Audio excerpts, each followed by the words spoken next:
মোকাররম মসজিদের পাশে জাতীয় স্টেডিয়াম, এখানে গান বাজনা হয়, খেলার নামে বিনোদনের নামে অনইসলামিক অনেক কার্যকলাপ হয়। খেলার নামে বিনোদনের নামে অইসলামিক অনেক কার্যকলাপ হয় এমন অভিযোগ তুলে জাতীয় মসজিদ বাইতুল মোকাররমের পাশ থেকে জাতীয় স্টেডিয়াম সরানোর দাবি জানিয়েছেন বাংলাদেশ খেলাফত আন্দোলনের কেন্দ্রীয় সাংগঠনিক সম্পাদক মুফতি সুলতান মহিউদ্দিন।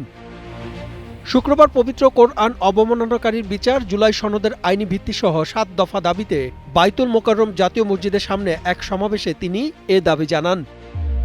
মুফতি সুলতান মহিউদ্দিন বলেন, জাতীয় মসজিদের আশপাশের এলাকায় নাচ, গান এবং কোনো ধরনের গানের অনুষ্ঠান করতে দেওয়া হবে না।